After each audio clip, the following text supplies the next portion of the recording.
kad sirds gavilē. Tēti, kas tev tās par jocīgām biksēm? Iejautājās 4-gadīgais Artūrs un aptaustīja pelēcīgu audumu. Kāpēc jocīgas? Tētis smējās. Tāpēc, ka tu tādas nekad nevelc. Velku gan tikai īpašos gadījumos, tētis piemiedza dēlam ar aci. Vai šodien ir īpašs gadījums? Mazais taujāja. Varbūt kādam ir dzimšanas diena? Un puisēn acis iemirdzējās. Nav gan dzimšanas diena, šodien es tikai piemēru, vai vēl der, vai poga nav jāpāršī. Un kā? Artūrs paraustīja tēta bikšu pogu. Izskatās, ka būs labi, tētis iesmējās. Un kur tu iesi ar tādām biksēm? Puika turpināja taujāt. Iešu dziedāt. Dziedāt? Artūrs ieplēt acis. Tu taču, tēt, visu laiku dziedi, pat tad, kad es gribu gulēt. Tu dziedi un dziedi, bet šit tādas bikses tev redzu pirmo reizi. Kas tad tā būs par īpašu dziedāšanu? Es piedalīšos dziesmu svētkos. Tētis nedaudz uzslēja gaisā snīpi kā mazs puišelis. Kās tie par svētkiem? Es tādus nezinu. Es zinu tikai Ziemassvētkus, un vēl es zinu dzimšanas dienu un vārda dienu. Vai tad dziesmām arī var būt savi svētki? Vai visām dziesmām kopā, vai kādai īpašai dziesmai, un kā tad to dziesmu apsveiks, un... Dēls, tev ir tik daudz jautājumu, tētis smiedamies pārtrauca iekarsušo runātāju. Vai tu gribi dzirdēt arī kādu atbildi? Es tikai gribu saprast, kā dziesmai var būt svētki, vai tad dziesma ir dzīva, ka var svinēt svētkus? Dzīva gan, tētis nedaudz padomājis noteica. Dziesma ir dzīva, kopā ar savu tautu, kas viņu dzied. Tādi jau tie ir tautas svētki, Artūrs iesaucās sajūsminās par savu atklājumu. Pareizi, jau tu gudro. Tētis izbrīnījās par dēla domu gājienu. Vai es arī esmu tauta? Mazais turpināja skaļi prātot. Protams, ka esi. Tētis spējā prieka uzplūdā paķēra savu puisēnu un uzmeta augšā līdz pat lampai. Tu esi maza mūsu tautas daļiņa. Tad jau tie ir arī mani svētki, Artūrs nopriecājās. Ir gan, tētis apstiprināja, pieglauzdams dēla izpūrušo cekulu ar sastrādāto roku. Un kur tad man ir tādas jocīgas bikses? Pēkšņi zēns nopietnā balsī iejautājās. Es taču arī gribu dziedāt dziesmu svētkos. Vai varam sarunāt, ka nedaudz paaugsies un tad? Tētis tās savādi sašķieba vienu aci, cerēdams, ka tas līdzēs. Nevaram gan. Artūrs iekliedzās sašutis nepajokam. Es taču arī māku dziedāt, un es taču esmu tautas daļiņa. Tu pats tikko teici. Un Artūrs satvēra savu bēdpilno seiņu mazajās plaukstās. Vai kāds ir uzpūties?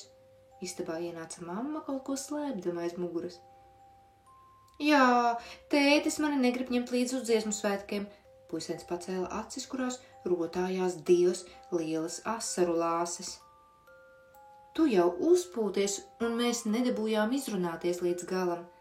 Tētis ieteicās, pieskardamies dēla elkonim, bet puika parāvās nost, un elsodams iekrita mammas skavās. Nu jau asaras lija aumaļām, un ausis vairs neko nedzirdēja. Kad pirmā sāpe bija izraudāta, Artūrs ieraudzīja mammas rokās kaut ko baltu. Kas tas ir? Puika pataustīja saņurcīto līnu audumu. Tas ir tavs tautas tērps.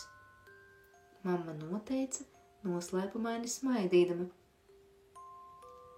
Jo es taču arī esmu tautas daļiņa. Zēns vēl nedaudz elsodams, notrauca pēdējo asaru no vaiga un ar milzīgām cerībām vērās mammai acīs. Tieši tā, tu esi sava dziedošā tēta daļiņa un savas tautas daļiņa, un tieši tāpēc es tev nopirku tautas tērpu, lai tu varētu piedalīties dziesmu svētku gājienā. Gājienā? Arturs ieplēta acis milzīgas kā tītara olas. Es ar tēti gājienā? Zēns vēl neticīgi pārjautāja, bet acīs jau rotājās saulains smaids. Vai nāksi? Arī tētis smaidīja un paņēma savu mazo dēlēnu uz viena ceļa. Arturs apkrita tētim ap kaklu un neko neteica, runāja tikai viņa pukstošā laimīgā sirds. Vai es varēšu arī dziedāt? Zēns iejautājās. Gājienā varēsi, māmiņa pasteidzās atbildēt pirmā. Kopā ar tēti? Jā, kopā ar mani, šoreiz pasteidzās atbildēt tētis. Tad es ļoti gaidīšu šo dienu. Artūrs tēta klēpī paleicās aiz prieka tā, ka apdauzīja dibenu pret tēta celi un novēlās uz grīdas. Vai sasities? Māmiņa satraucās. It nemaz, puika pielēca kājās pilns enerģijas un dzīves prieka. Kad mēs iesim tajā gājienā? Drīz, pavisam drīz, iesaucās mamma un tētis gandrīz vienlaicīgi. Rīt tētis dosies uz Rīgu, mamma turpināja. Bez mums? Arturs savilka pieri kā vectētiņš. Pagaidām bez mums, bet svētdien mēs visi dosimies uz Rīgu. Arī mazais brālītis ratiņos? Protams, mēs taču nevaram brālīti atstāt mājās vienu pašu, vai ne? Nu jā, bet brālītis taču nemāk dziedāt un nemāk pat sēdēt. Ko viņš darīs gājienā? Viņš būs ar mums, jo viņš taču arī ir mūsu dziedošās tautas daļiņa, vai ne? Bet vai viņam arī būs tādas jocīgas bikses kā man un tētim? Puika taujāja tālāk. Iespējams, māmiņa smaidīja. Un vēl mēs izrotāsim brālīša ratiņus ar ziediem un tautiskām jostām, lai būtu skaisti. Tu palīdzēsi? Kaut tūlīt! Arturs paliecās kā priecīgs zeķēns. Tūlīt nevajag, ziedi novītīs, rotāsim svētdien, bet tagad palīdzēsim tētim sakravāt somu un dosimies pie miera, jo tētim rīt agri jādodās ceļā. Kad visi jau bija gultās un gaismas izslēgtas, istabā atskanēja mazi klusi solīši. Tētī, kāpēc tev tomēr ir jābrauc uz Rīgu dziedāt? Kāpēc tu nevari dziedāt mājās? Ārtūriņ, kad dziedu kopā ar visiem, kad dziedu kopā ar simtiem, tūkstošiem, tad mana sirds gavilē, mana sirds atveras, mana sirds lido. Un man tas ir ļoti, ļoti vajadzīgs, vai saproti? Puika neko neatbildēja, tikai apķērās tētim ap kaklu un nočukstēja. Ar labu nakti. Tiksimies gājienā. Un aizgāju uz savu gultiņu. Nedēļa paskrēja nemanot un pienāca gaidītā svētdiena. Artūrs jau no paša agra rīta uzvilka gaišās linu bikses, balto kreklu un pat pastalas. Arī mamma uzvilka savu skaisto linu kleitu un izskatījās pavisam neparasti. Pat brālītim bija pelēkas bikšeles un balts krekliņš, un kur nu vēl izpušķotie ratiņi. Es gribu ātrāk uz Rīgu. Artūrs trinās ap mammu un nespēja nemirkli nosēdēt mierā. Tūlīt jau brauksim. Mamma ar mazu ķemmīti piegloda dēlēna kuplo matu cekulu. Tu man izskaties kā īsts tautu dēls. Un tu gandrīz kā īsta tautu meita, Arturs iesmējās. Pēc stundas brauciena viņa bija Rīgā. Ak, cik ielās bija daudz ļaužu, un lielākā daļa tautas tērpos, visi priecīgi satraukti ar ziediem rokās un mirdzošām acīm. Un tur jau viņus gaidīja arī mīļais, smaidošais tētis. Tūlīt iesim! Tētis paķēra dēlēnu un uzmeta viņu augstu virs galvas. Arturs iesmējās kā laimīgs putnēns un iekrita atpakaļ tēta stiprajās rokās. Cik tu man esi skaists, mazais latvieti! Tētis piespieda dēlu pie savas sirds. Un mamma skaista un mazais brālītis, Artūrs piemetināja. Un tad viņi gāja, un tad viņi smaidīja, un tad viņi smējās un māja ar ziediem, un tad viņi dziedāja un soļoja pūtēju orķestra spēlētās dziesmas ritmā, un tad viņi skatījās viens uz otru un bija ļoti, ļoti laimīgi būt viens ar otru un būt visā tajā skaistumā, visā tajā kopībā. Tēti, es tagad saprotu, kā tas ir, kad sirds gavilē. Arturs negaidīti iesaucās dziesmas vidū.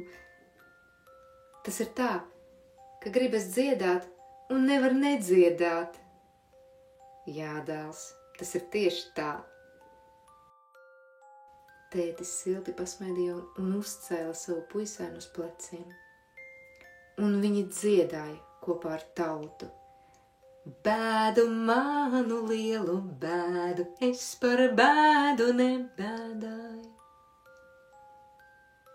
Katrai tautai ir savas tradīcijas, savi īpašie tērpi, savas īpašās dziesmas. Mēs visi esam atšķirīgi, un Dievs neprasa, lai mēs līdzinātos angļiem, vāciešiem, indiāņiem vai papuasiem. Viņš pat neprasa, lai mēs līdzinātos ebrejiem, kas ir Dieva izredzētā tauta. Viņš tikai gaida vienu no mums visiem, no angļiem, vāciešiem, indiāņiem, papuasiem un ebrejiem, lai mēs mīlam Dievu, savu radītāju, ar visu savu sirdi, ar visu savu prātu, ar visu savu dvēseli. Un Dievs mīl mūs, latviešus, un priecājas, ka mēs esam tāda īpaša, dziedoša, stipra tauta, ka mums ir tik skaisti tautas tērpi, tik skaistas dejas un tik neparasti kopā būšanas svētki. Ir labi būt mazai daļiņai no kaut kā tik liela un stipra.